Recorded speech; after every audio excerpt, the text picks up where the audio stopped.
famous murder in Scottsdale history.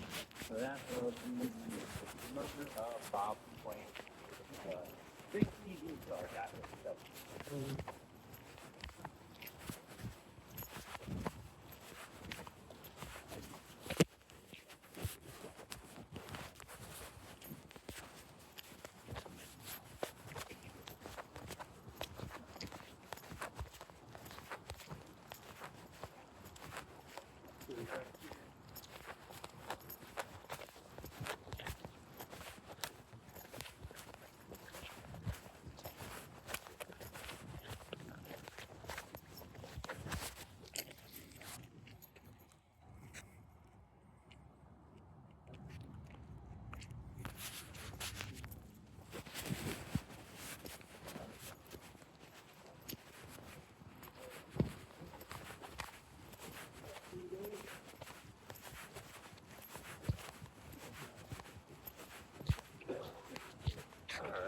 So, here we're going to talk about the murder of Bob Crane.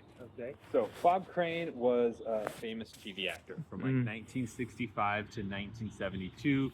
He had the top eight television show called Hogan's Heroes. Yeah. It was a World War II comedy.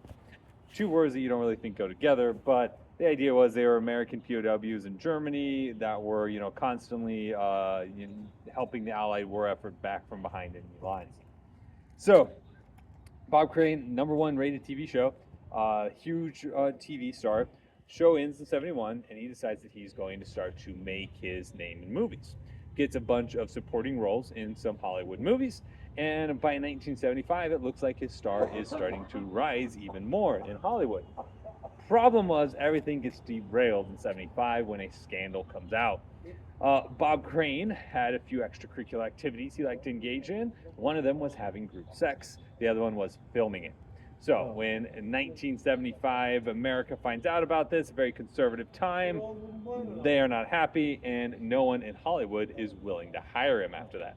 So his career takes a huge nosedive, and by 1977, 2 years later, he is here in Scottsdale doing regional theater. One of those like dinner and a show type things. Come in, sit down, have a nice dinner while he's up there on stage with a few other actors doing a play. So, 77, he's out here, he's doing the circuit, he stays out here for a number of years. By 1979, he's in his second year doing a new play out here in Scottsdale. Now, he's doing it in the Windmill Theater. The reason why we're standing here and not at the Windmill Theater is the building's been demolished, so it's no longer around. And the hotel that he was staying with as well has also been renovated, and it's no longer standing either. So that's why we're here. It's one of two spots where we're going to talk about a story that doesn't actually take place where we're talking at. But anyways, so he is doing regional theater. Play is called Some Get Lucky, and he is due to show up to do the play that day for dress rehearsal. Doesn't show up. So the director of the play grabs one of the female actors and says, "Hey, go to Bob's hotel and try and find him. See what's going on." Okay, sure. They fully think he overslept, was out late last night partying, whatever it may be. So she shows up to his hotel room, knocks on the door, no answer. Goes to the front desk. "Hey, I need to find Bob. He's not answering his door. Can you let me in?" "Okay, fine." So the guy accompanies her to the hotel room, knock on the door, no answer. He opens up the door. That's when they discover Bob Crane's body. He has been bludgeoned to death. There is blood on all four walls of the hotel room, and the police are called. So the police arrive, and they immediately suspect that it is his friend, John Carpenter. Not the director, John Carpenter, but a camera salesman, John Carpenter, who was a good friend of Bob Crane's, and he was the one who was filming all of the escapades that were going on. Okay. So they think that he's the #1 suspect, but there's no real evidence that links him to the crime. So still to this day, it's officially an unsolved murder. And that's pretty much the story of Bob Crane's murder. Now, fast forward to the year 1989, and a local psychic here, her name is Jan Ross, decides that she's going to summon the spirit of Bob Crane and try and find some more information about who his murderer might be. So she wants to go to the Windmill Theater and have a seance at the Windmill Theater. Problem was, Windmill Theater has turned into the Buzz nightclub. So she goes to the owner of the nightclub and says, "Hey, I want to have a seance in your nightclub." And he goes, "Okay." Starts to think about it. He goes, "All right. Tell you what, New Year's Eve, 1989, going into 1990, you can get on stage at 5 minutes to midnight, have your seance, and summon the spirit of Bob Crane right here in my nightclub at midnight." She goes, "Whoa, no, that's not at all what I wanted. No, I need quiet and concentration, and that's no. I just want to be let in during the day. Can you do that, maybe?" He says, "No, I'm selling tickets to this. It's going to be a huge event, and take it or leave it." So she decides, "All right, fine. I'll do this, at midnight on New Year's Eve." So midnight, New Year's Eve, 1989, going into 1990 rolls around. She gets up on stage, and no one's actually there for the seance. Everyone's there to have a good time, party, ring in the new year. All these drunken revelers don't care about this psychic getting up on stage trying to do the seance in the middle of their party. So she tries to quiet the crowd down. She tries to get everyone to come together and concentrate, and nobody is all paying attention to her. Nobody's cooperating, and it is just an absolute failure. So she spends maybe 2-3 minutes up on stage, realizes it's not going to work out, and bows out and says, "All right, this is a failure," and she's done. Now, the owner of the nightclub, he doesn't care because he's got his money and, it's a packed house, so whatever. He doesn't care.